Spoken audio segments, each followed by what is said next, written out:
वंदे कृष्णम जगतगुरुम। भाई सबसे बड़ी खबर है कि शेख हसीना बांग्लादेश छोड़ के निकल चुकी हैं। मिलिट्री रूल वहां लागू हो गया है। भारत में अभी अभी थोड़ी देर पहले लैंड हुई हैं, मगर भारत में उन्हें शरण नहीं मिलेगी। शायद यूरोप में कहीं या इंग्लैंड में कहीं उन्हें जो है उनका नया ठिकाना बनाना पड़ेगा। डिटेल्स जैसे कि रिजर्वेशन और करप्शन के आरोप जो उन पे लगे हैं वो सब आपको न्यूज से पता चल ही जाएंगे। हम आपको यहां पे वो चीज डिस्कस नहीं करेंगे। हम अपने मुद्दे की बात करते हैं। ग्रंथ कहते हैं, खैर छोड़िए, 16 अक्टूबर 1905 पे चलते हैं। लॉर्ड कर्जन भारत के वायसराय हैं, बंगाल से परेशान हैं क्योंकि एक से एक क्रांतिकारी वहां से निकल करके अंग्रेजों के नाक में दम कर रहे हैं। तो विचार हुआ कि तोड़ो इसे। जनसंख्या के आधार पर एक लकीर खींची गई। मुस्लिम बाहुल्य इलाका एक तरफ और हिंदू इलाका एक तरफ। भाई बेहतर एडमिनिस्ट्रेशन का तो बहाना था, आपस में लड़वाना जो है मेन कारण था। यह कहानी मैंने क्यों सुनाई?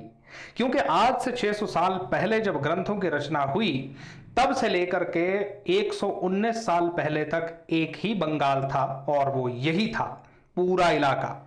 हम जिस वाणी को कुछ और सोच रहे थे वो कुछ और होकर के हमारे सामने आएगी, ये सोचना हमारे लिए भी कठिन था। वाणी थी कि अंत समय में बंगाल में आग लगेगी जो बुझेगी नहीं, थमेगी नहीं, धीरे धीरे पूरा देश उसमें झुलसेगा। सामने जो दिख रहा है वो तो केवल बहाना है। हकीकत तो ये जो है वो सारा विवाद जो है वो कट्टरवाद के रास्ते को बढ़ाने का है। सामने जो आप देख रहे हैं वो ये महिला जो थी वो उस कट्टरवाद के रास्ते में सबसे बड़ा रोड़ा थी। समझदार हैं तो जान जाइए, नहीं तो पोगो देखिए। यूट्यूब के एल्गोरिदम के कारण हम इससे ज्यादा खुल करके बोल नहीं सकते। फौज का शासन वहां लग चुका है, मगर वो तो म्यांमार में भी लगा था। आज तक शांति नहीं हुई है। 1 या 2 साल आगे आपको समझ आएगा कि यहां हुआ क्या। जैसे इजराइल युद्ध का अब पता चल रहा है। उस वक्त बहुत से ज्ञानियों ने कहा था कि 1 महीना बस। हमने तब भी कहा था कि जब इजराइल युद्ध में आ जाएगा तब ये युद्ध जो वैश्विक स्तर पर है ये बंद नहीं होगा। मिडिल ईस्ट इसमें सीधा झुलसेगा और पूरी दुनिया के देश इसमें एक एक करके आपस में टकराने शुरू होंगे। यहां भी ज्ञानी बहुत कुछ कहेंगे, हो सकता है कुछ दिनों में शांति रिस्टोर हो जाए, मगर भक्त जानेंगे कि आग लग चुकी है, अब तो बस फैलना बाकी है।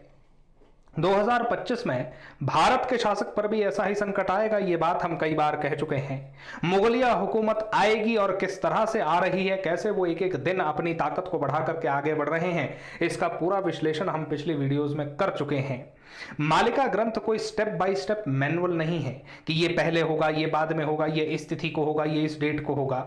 ये एक डायरी एंट्री की तरह है जिसमें इवेंट्स तो लिख दिए जाते हैं, मगर ये बता पाना कि कौन सा कब होगा ये सबके बस की बात नहीं है।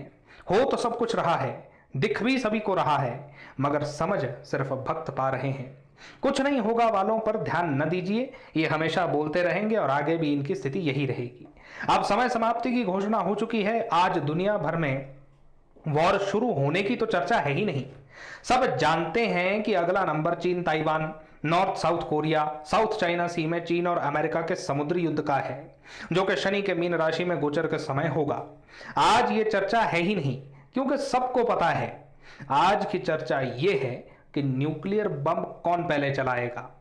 समय ज्यादा नहीं है, लेकिन सोचने वाली बात यह है कि आज से सिर्फ 3 या 4 साल पहले यह चर्चा कहां थी।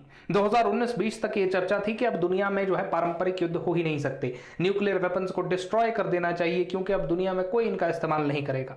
लेकिन आज सिर्फ 2 से 3 साल के अंदर यह चर्चा है कि पहले कौन इस्तेमाल करेगा। समय कितनी तेजी से बदला है और आगे कितनी तेजी से बदलेगा ये बुद्धिमान लोग अंदाजा लगा सकते हैं।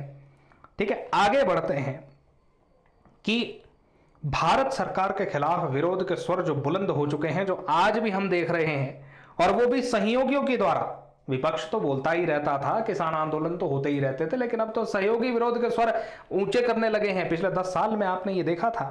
खैर, समझना ना समझना, मानना ना मानना आपको है। आप माने इसके लिए जो है ये हम इसमें कुछ नहीं कर सकते। आप मान नहीं पा रहे हैं, भ्रम इसलिए है क्योंकि या तो आपकी ग्रह दशा खराब है या फिर घर का नॉर्थ ईस्ट बिगड़ा हुआ है, नाम जब आपका शून्य है। लोग जल्दी भ्रमित हो जाते हैं भारतवर्ष में। हमने कहा था पिछली वीडियो में कि माता भगवती या हनुमान जी की मूर्ति या फ्रेम को अपने घर में मत रखिए, बर्बाद कर देगी अगर आपका चरित्र ठीक नहीं है, क्योंकि ये फेमिनिन एनर्जी है, जल्दी रिएक्ट करती है। फोन में भी अगर देख करके किसी स्त्री के प्रति आपके मन में कुविचार आ गए तो आप पर असर आएगा ही आएगा। मन शुद्ध है तभी घर में इन्हें स्थान दीजिए। हमने बहुत सारे केसेस में देखा है, आप तो सिर्फ फिलॉसफियां कहते हैं। लोगों ने पहली लाइन तो सुनी मगर बात की बात पर उनका ध्यान गया ही नहीं। कई मूर्ख तो कुतर्क देने लगे रामचरितमानस जी की एक लाइन बता करके कि कलयुग में मानसिक जाप या ध्यान तो फल देते हैं मगर पाप नहीं। वार है मेरे शेरों, इसलिए गुरु की आवश्यकता होती है, गुरु इसीलिए जरूरी होते हैं। खैर, किसी अन्य वीडियो में हम ये इस लाइन का सार आपको बताएंगे, इस वाक्य का सार आपको बताएंगे। अभी जान लीजिए कि ये सारे कुतर्क नॉर्थ ईस्ट खराब होने से ही आते हैं। फल के लिए तैयार रहिए भैया। अगर इसको आप आधार बना करके एक के बाद एक अधर्म करते जा रहे हैं तो निसंदेह आपको इसका देना पड़ेगा। खैर, आज की डिस्कशन ये नहीं है। हाँ, अगर आप में से कोई अपना कुंडली विश्लेषण या वास्तु करवाना चाहता हो तो भैया नीचे एक फालतू सा नंबर व्हाट्सएप का दे रखा है, आप उसमें जो है ना मैसेज करके आगे की जानकारी ले सकते हैं। आज की वीडियो में इतना ही। जय श्री जगन्नाथ, जय मां आदिशक्ति।